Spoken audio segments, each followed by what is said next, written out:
So I know a lot of people probably ask you about how intimidating it is to play real people, but I want to know, what is the best part about playing people who actually exist? You can call them up and say, like, what the hell is going on here?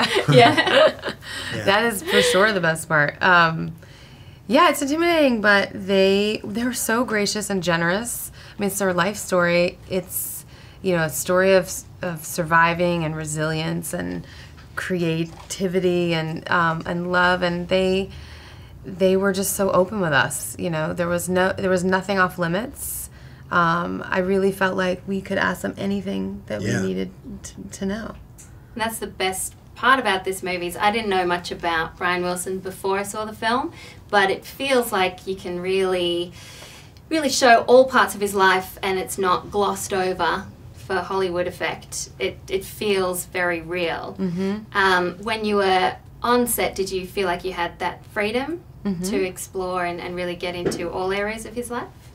Well, yeah, I think the intention of the filmmakers, all of us involved, was not to kind of do a glossy version of it, but reflect the music, the intensity of the music, which is, you know, both happy and sad, and filled with intense longing and intense pain and intense joy. You know, so he's not he's not a kind of a casual artist. He's sort of an all-in kind of a guy. So, you know, I think everybody knew that it had to have a kind of both intensity and delicacy. Yeah, and there's real trauma in his life, you know, from very early on, and so much. The creativity was so intense and amazing, and I love how you say this came in like explosions and you know, eruptions of creativity, and yet, you know, he was constantly challenged and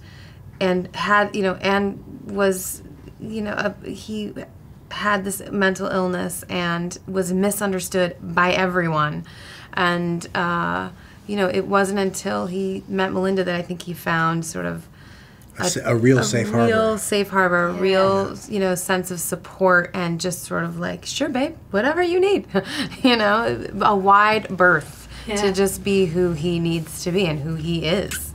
I mean, I know Paul Giamatti is really nice in person, but he's so terrifying as this character. What was it like acting against him in those scenes? I mean, I thought he used a little, like, kung fu on I mean, he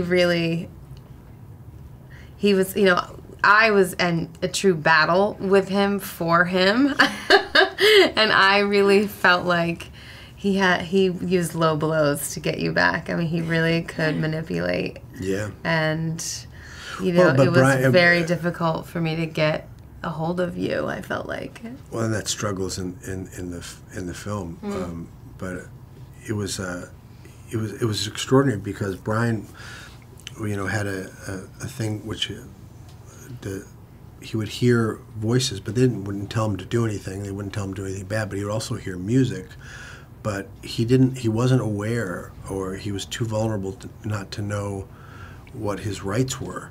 So he thought that Landy could send him away to an institution and he'd never be able to see his kids again, or he'd never be able to play piano again.